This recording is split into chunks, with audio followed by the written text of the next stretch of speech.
degree from Loma Linda University, School of Medicine in Southern California, and completed her dermatology residency training at OU. She has been an OU dermatology faculty member for the past 16 years. Please welcome Dr. Pamela Allen. Yeah.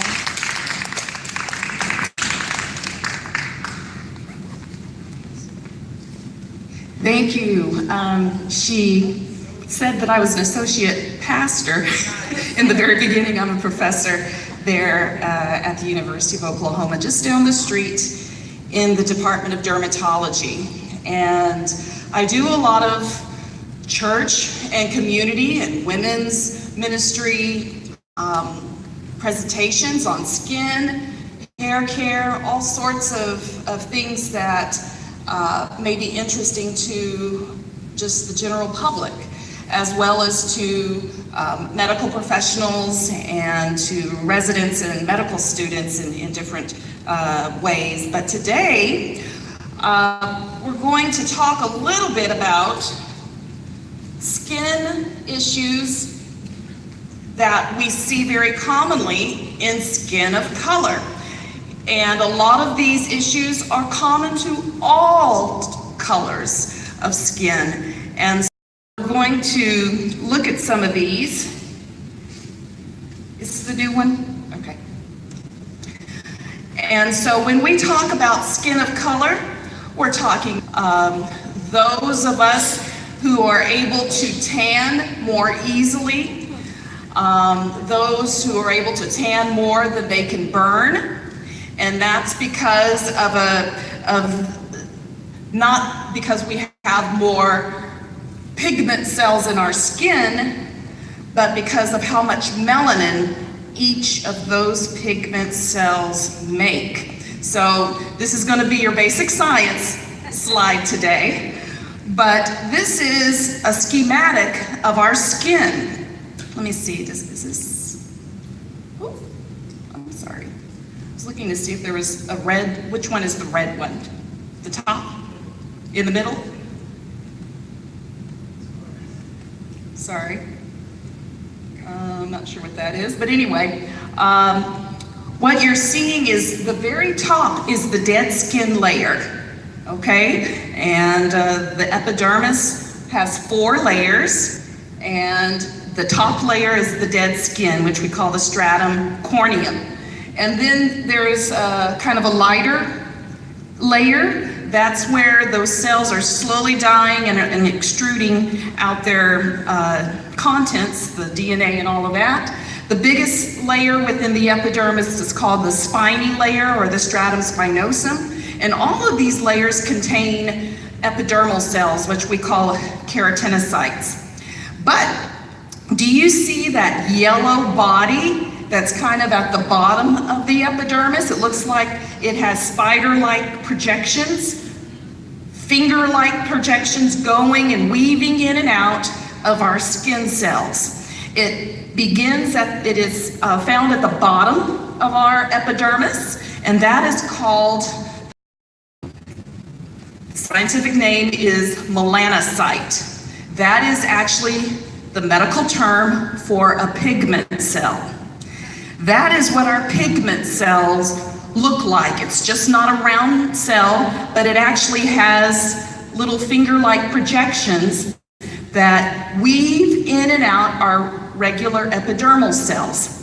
That pigment cell makes melanin, and they are packaged into something called melanosomes. And so each of those little dark dots, as you see them from the nucleus, they are produced, and over time, they start to travel through the little projections, and they actually release their little bodies into the epidermal cells.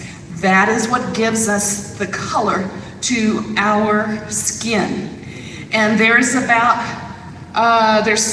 those pigment cells like that are scattered throughout that base layer, pigmenting the epidermis.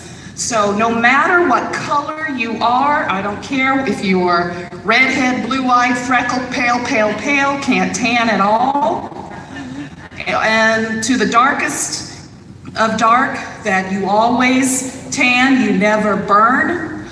We all have about the same number of those pigment cells, those melanocytes. We all have about the same number of pigment cells. It's the amount of melanosomes and how much melanin is produced that is genetically ordained in each of us. How much is produced out of each of those cells that determine the pigment color of our natural skin. Now, there are those who are very pale that want to get a little darker, and they want to stay out in the sun to activate those pigment cells to come on, produce more and more, get darker, or get into those tanning beds. And that is not safe. Ultraviolet light, whether it's from the natural sun or from tanning beds, they induce those pigment cells to make more melanin, but they will also mutate and damage your DNA in those cells, and some of them mutate to form cancer. And that's what melanoma is, and we'll talk about that. Pigment cancer is melanoma, and that can occur in anyone. And so we'll talk about that a little bit, but we're going to talk about some things that we find in skin, hair, and nails. Dermatology encompasses all three of those aspects. So we're going to talk about things that discolor our skin, whether it darkens our skin or make it lighter. Just a few. I can't go through everything today. Dry skin, which is a very common, I don't care what color you are. Dry skin, which we like to call ashy skin, is something that we all can suffer from. We're going to talk a little bit about different rashes, moles, and some bumpy things. So, this person has acne or had acne, and now they're suffering from the dark spots that are left behind. And interesting thing in people of color, those of us with a little darker hue, our pigment cells are more labile. What does that mean? They get disturbed easily. Our pigment cells will get disturbed more so from picking, squeezing, trauma, inflammation, rashes that you scratch all the time. Our pigment cells at that base layer that I showed you, if you keep scratching or inflammation or squeezing and trauma, you will release more melanin into the skin layers and deeper down, and darkness. So it's like you've released those little packages of melanin now in your skin, and they're not where they should be, and you have darkness that has formed. And it can take a while, many months, sometimes a year or so, for that darkness. Bug bites can turn dark, acne turns dark, eczema can turn dark. So a lot of things can, you have what we call hyperpigmentation. And when it's from inflammation, we call it a post-inflammatory hyperpigmentation. It happened after the inflammation or trauma. So this is very common. So we tell people, please don't try to dig at your skin, it makes it worse. There are fading creams that we use a lot in conjunction with our acne medications, because many times our people of color come to dermatology for not only for their acne, but can you get rid of these dark spots? What's going on? And so we have to put in place fading creams and things that will help to lighten those areas. Here's another discoloration that we see. It's actually something that 90% of females can actually develop, not only just people of color, but Caucasians and anyone, but it is melasma. Have you ever heard of melasma? Some people will call it the mask of pregnancy. It doesn't have to deal with pregnancy all the time, but it is activation of your pigment cells making more melanin, and it can be induced by sun, it can be induced by Birth control pills, certain medications, when activated by the sun, will darken the skin. I've seen it in men. It's just not always women, but women are the ones that come to see us more about it. But even people of color and men may get this darkening change around their temples as they're outdoors more, but it's something that can even be pigmented on their upper lip. And so females who get that, they think, oh, am I getting a mustache? No, that's just pigment there. And so they have to have very strict sun avoidance, but also sunscreen is important. There are fading creams that are over the counter, such as Porcelana, Esoterica, Ambi. There's a lot of these fading creams out there. They have a lower strength, but that's a good place to start. In our field, we have prescriptive strength fading creams that work so much better, and we compound it with different other ingredients to help. But sun protection is extremely important. And so sunscreen, at least SPF 30 or higher, wear a brimmed hat because baseball hats do not cover the sides of the face. And so it's important to do a 2-inch brimmed hat all the way around, and that protects you. Seek the shade. We'll talk about things that can help you protect from the sun. But this is something that all ethnicities can develop. Hyperpigmentation in people of color.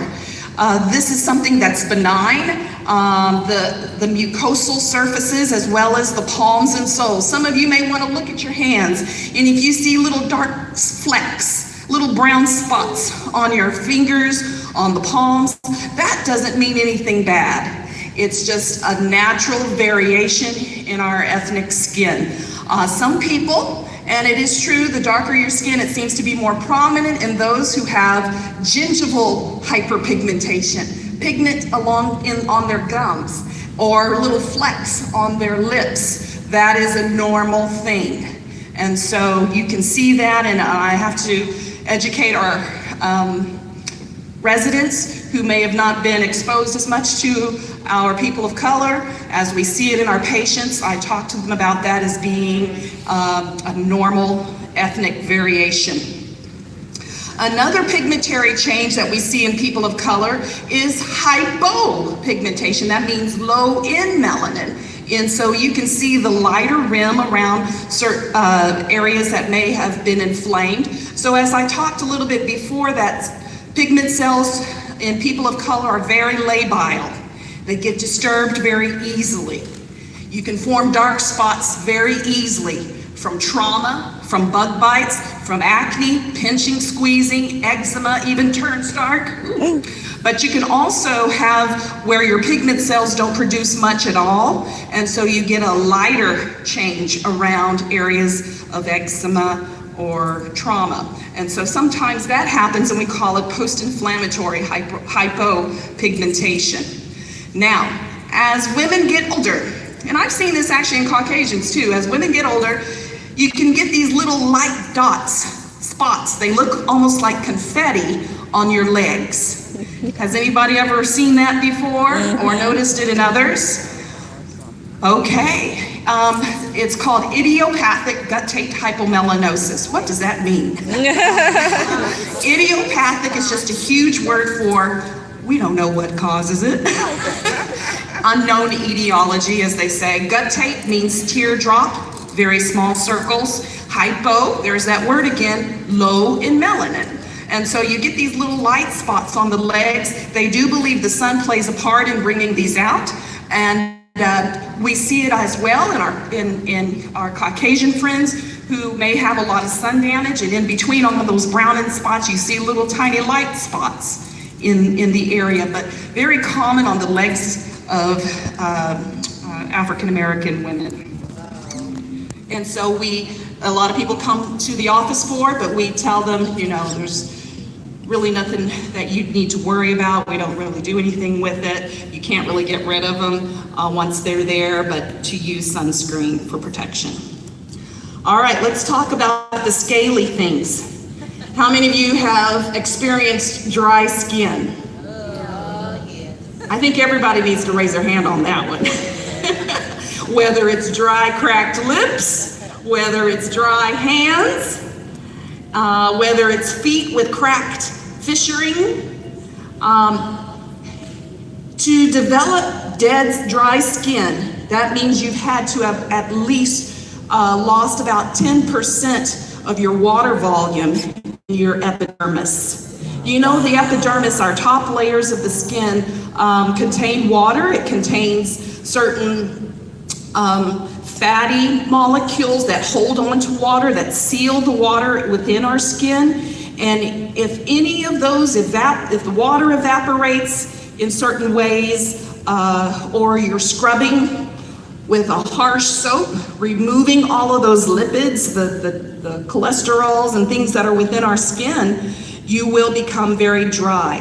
Diabetics are already known because of their dysregulation of cholesterol, carbohydrates, and protein. They already are known to have dry skin.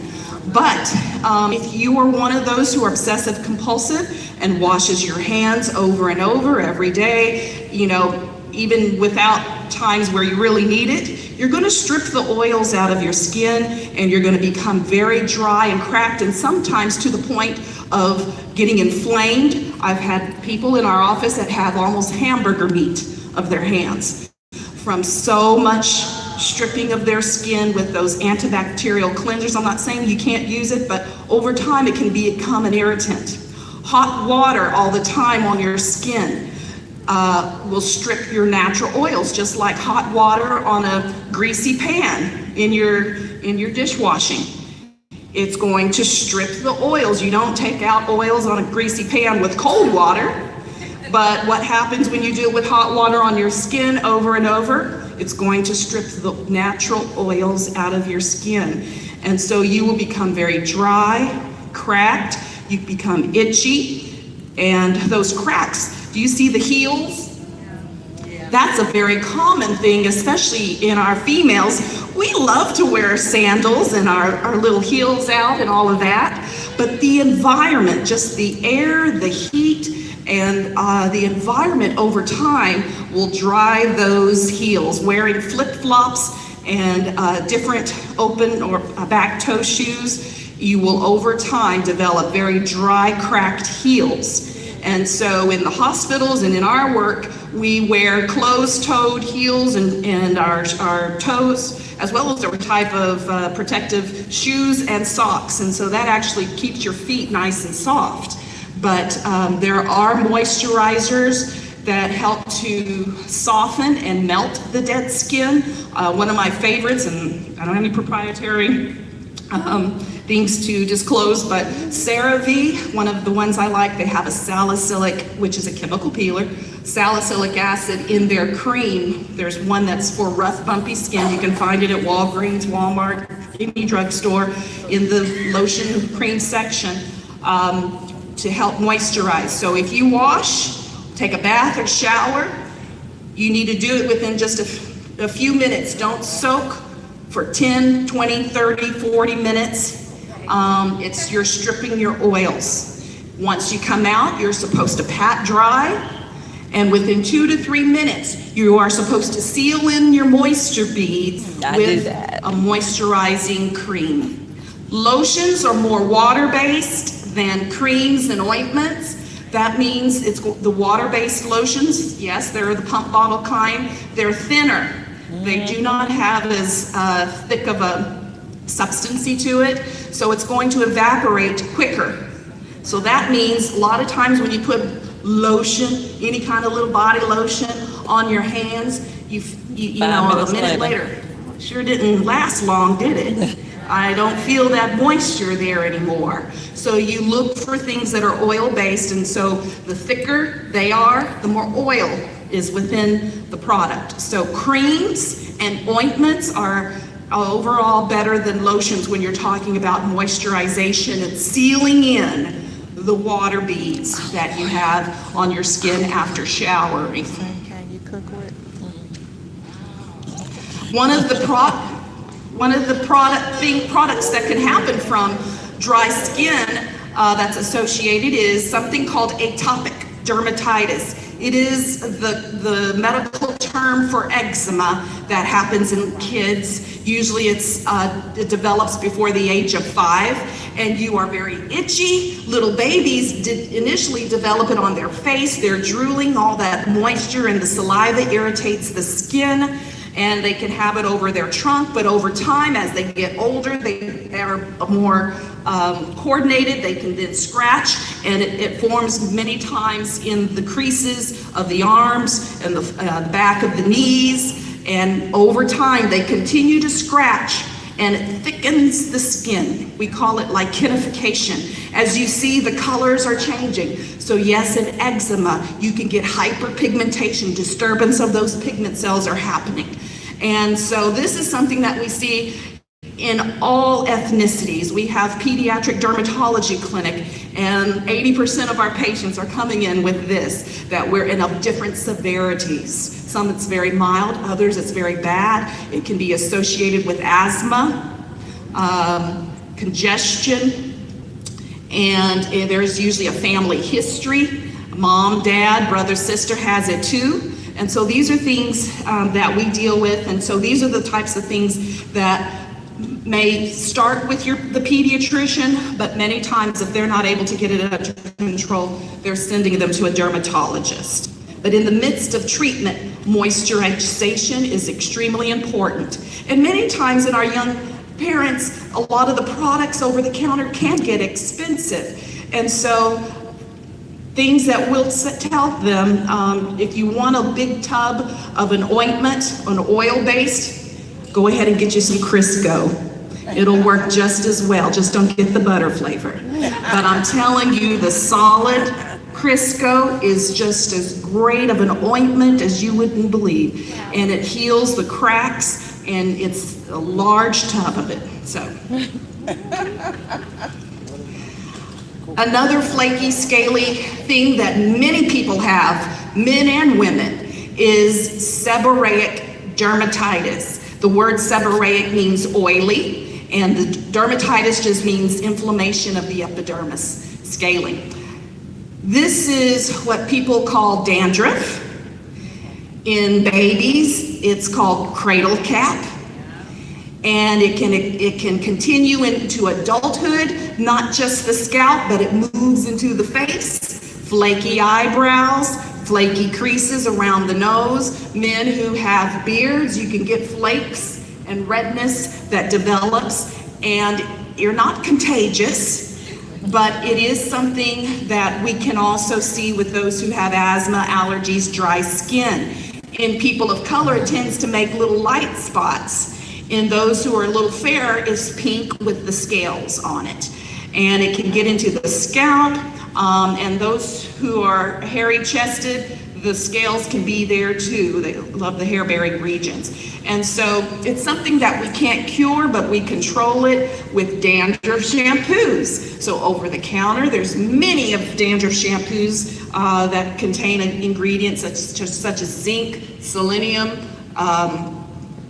ketoconazole, there's several ones, and they can loosen up the scales. You let it lather up in the scalp, let it sit there for 5 to 7 minutes, and then rinse out. Be sure to lather the beard if you've got it there, or in the eyebrows, loosen it up, get rid of the flakes. And a little bit of over-the-counter cortisone, hydrocortisone, will get rid of the redness. And so this is something that many people deal with on a regular basis, and they have to, do something 2 or 3 times a week to keep it under control. All right. Yeah. Dermatosis papulosa nigrans. Okay, that big old word, we call it DPNs for short, but they are basically pigmented age spots or pigmented seborrheic keratosis. A lot of people of color call them, oh, I've got flesh moles everywhere. And it can run in the family. You can say, oh, mom has the same thing, dad has the same thing. They are not true moles. They do not have cancer potential. They are crested little thickening growths of the epidermis. And our famous person that has them is Morgan Freeman. So when we tell patients that come in wanting to know, what are these moles all over my face? And I say, it's just the Morgan Freeman look. And so this is something that we reassure people. Sometimes they can hang off like a skin tag. So yes, in my cosmetic clinic, I will snip those off. The ones that tend to be a little flatter, I can use a little low cautery needle and kind of destroy those, and they just roll off the skin. And so that's something of a cosmetic type of treatment that can be done for those. And it's amazing, once those are off of the face, how clear and of a complexion that a person has without those dotted, spotted looks all over the skin. But it runs in the family. Some people develop them within their 20s, age 20s and 30s. Another thing that we see more commonly in people of color, keloids. And we've had, all ethnicities can have these, but they seem to be more prominent in people of color. And it's a form made of trauma. So it's a trauma to the skin, and you have an overgrowth of scar tissue that doesn't know when to stop. That's what it is.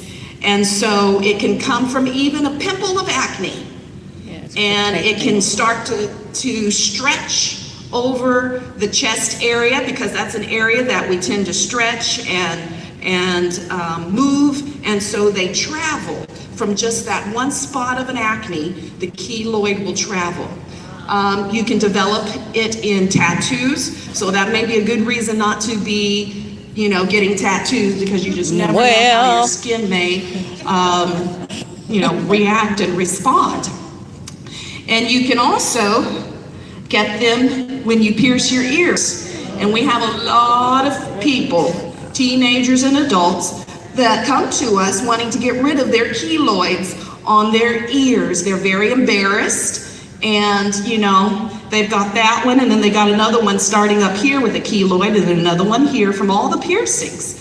So, it's to not have them, it's best not to even start the process of piercing and run the risk of developing these, because they are cosmetic, and a lot of insurance will not pay for it.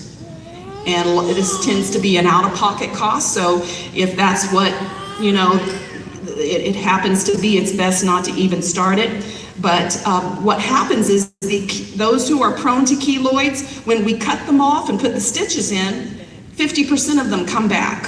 Wow. They recur quite frequently. So we end up having to inject cortisone immediately after we cut them out. Inject cortisone every month for at least 4 to 5 times, once a month, coming back for 4 times or so, because cortisone injections help to shrink and to inhibit scar tissue formation during that time of healing. Like putting fire underneath. So it's best to not even start. Now, this gentleman over here, when we have issues of razor bumps, what we call pseudofolliculitis barbae, the ingrown hairs that start to develop, many times it can be quite severe in people, to the point where it becomes a tumor. And in those cases, many times radiation has to be done to shrink it, because that can sometimes be hard to actually excise. Let's talk about a few hair issues. One of them is called traction alopecia. Have you ever heard of traction alopecia? It's basically what happens at the edges of our hair. And it's because of the tight pulling that can happen from tight braids, tight ponytail. Rollers that you may be sleeping in at night, tight ponytails, anything that causes stress and tension to the edges of the hair. And many times you're not taking those styles out at night, you're sleeping in them. And then you're on a cotton pillowcase, which is friction, and going back and forth over time is gonna snap all the little fine little hairs. And so we recognize traction alopecia because of what we call the fringe hairs, and those are the edges of the hair, and then behind it is the alopecia, the hair loss. You see the tiny little short hairs in a row? That's what we call the fringe sign. And so we know that tight pulling has happened over time, and many times that is irreversible. Scar will happen to those hair follicles, and when you have scar that lays down in the skin, you cannot grow hair through it. And so our young kids, where parents are putting multiple little small barrettes in multiple areas, tightly pulled, that means just a smaller portion of hair is being pulled very tightly, as opposed to one big ponytail or two. You have more hair that's distributing the tension versus small areas. And so if you can lessen the number of small, tiny ponytails, that's better to the hair in friction and all of that. And now with the craze of, cornrows and all of our ethnic hairstyles, it's just not limited to people of color. We have a lot of our Caucasian friends and those who like to wear these fashionable styles, and they too have to be cautious as well. Another thing that we see more so in our young kids is ringworm or fungus in the scalp. And sometimes that may get confused with that dandruff kind of flakiness, but if it's one spot that's really red and many times pussy, and you're breaking the hair off in that area, because the fungus can do it, and sometimes you'll even we palpate the lymph nodes, those can be inflamed, and so that requires antifungal oral medication. And so that is a diagnosis that the dermatologist has to usually treat. Here's those razor bumps I was talking about in a person's hair, and we have a lot of curly Caucasian people and who have very thick, densely thick hair. Hispanics and our African Americans with that coiled nature. So as you shave, the coiled nature of the hair follicle is going to still spiral underneath the skin once you have a very close shave, and it becomes a foreign body reaction. And so underneath the skin, inflammation and scar tissue can start to develop into those razor bumps. And sometimes it can go into those keloids. There are things that we say if you are going to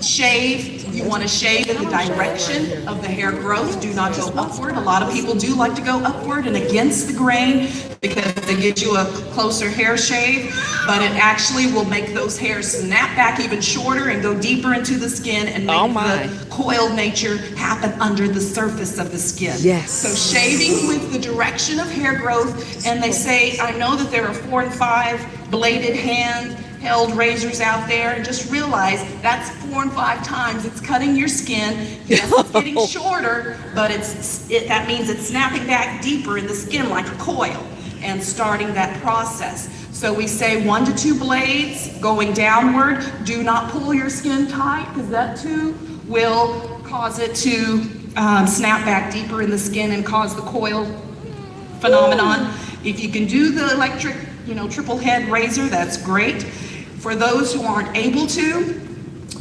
and if you're interested, there is laser hair removal. We actually, for those who don't really want to, have hair down here, but want to keep their goatee and want all of this cleared up on the sides, we do laser hair removal in our clinic for all skin tones.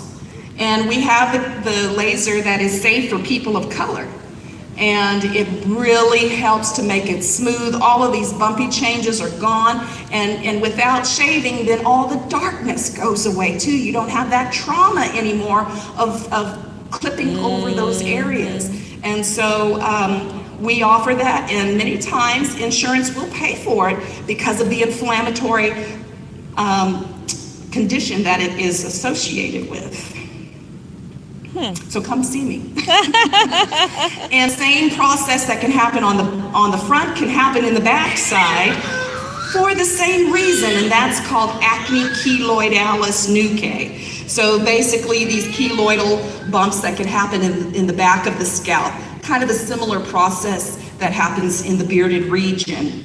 And sometimes it can get very keloidal and thick plaques. We inject a lot of cortisone into it to shrink it many times. And again, in scar tissue, hair will not grow back. So it's best to seek treatment early. Another thing, many people will have pigmentary changes in their nails. And the one on my left, on your left, that is benign. When the pigmentary stripes, as we call it, melanonychia, the stripe is very even and it does not involve your cuticle, that's normal. We see that in Asians, Hispanics, and many times people have multiple stripes in their nails. And that's an ethnic variation and in multiple nails, fingernails and toenails. But if you have an irregular dark pigment that also extends onto the proximal nail fold, we have to think about melanoma. That is not good. I know of many African Americans who've had what we call acral melanoma. That means hand or foot melanoma. And it could be in the nail, the cuticle, it could be on the hands. When you have irregular dark pigment like that, that is not good. A biopsy is needed. And this is the most common type of melanoma that people of color get. So who is susceptible to skin cancer? Everyone. I don't care what skin tone you are. Everyone is susceptible to skin cancer. But who's at the highest risk? Red-haired Susie. Little freckles, blue eyes, red hair, can't tan at all, always burn. The blistering sunburns, the multiple ones a person has in fair skin in young years, it increases your risk for melanoma. Actually, last May, a year ago May, the state of Oklahoma finally voted to ban all tanning beds to the ages 18, less than age 18. Before you could go in there under age 18 with parental consent. But they found that the going of those younger ones did not decrease. And so our residents, we went to the Capitol and lobbied to our state legislature, and it was on the governor's desk and it was signed. Texas can do it, we can too. Our most common skin cancer, and I'm getting ready to finish here, our most common skin cancer is basal cell carcinoma. It happens in the epidermis and it's from sunlight. It is from ultraviolet light. It can happen from both tanning or from natural tanning or in the beds as well. But we see it in our farmers, our construction workers. I go over to the Veterans Hospital and I see it every week, multiple ones on a person many times. And it looks like a pimple, like a pink pimple. And it doesn't hurt, it just sits there and it grows small, bigger and bigger, just little by little. And if they say if you're going to have a skin cancer, this is the one you want because it grows slow. It's usually just a local growing one. It's not one that's usually aggressive and spreads through the body. So if you pick this. It happens usually on the head and neck region. Sometimes it can ulcerate like that in the center and break down. Those of us who are people of color, Hispanics, Asians, African Americans, it's this one over here to my right. We usually get the pigmented version of basal cell carcinoma. There's melanin in it. It's the same thing, but just melanin in it. Right. So it can happen in people of color. And I had a woman, African American woman, who developed one on her breast. And so it's not something that we can just ignore. Okay. So we all need full body exams at least yearly. It's important you do it yourself at home on a regular basis. Squamous cell carcinoma, it's our second most common kind. It's a little more advanced, it's a little more blistery or ulcerating. It is the one that is associated with nicotine, chewing tobacco. So if you know of people or those who chew tobacco, this is the type of cancer you're going to get in your mouth. Okay, so it's one that all of it may not be sun-related. It's sometimes certain substances that you're doing to make it happen. And then the most deadly is melanoma. We talked a little bit about it. Although it's the third most common, we don't see it as common as the others, but it is the most deadly. And so that's why you hear a lot about it. Melanoma, stay out of the sun. It causes 75% of all skin cancer deaths. And 1 in 34 Americans in their lifetime has a lifetime risk of developing melanoma. And this last statistic has not changed in years. 1 person dies from melanoma every hour.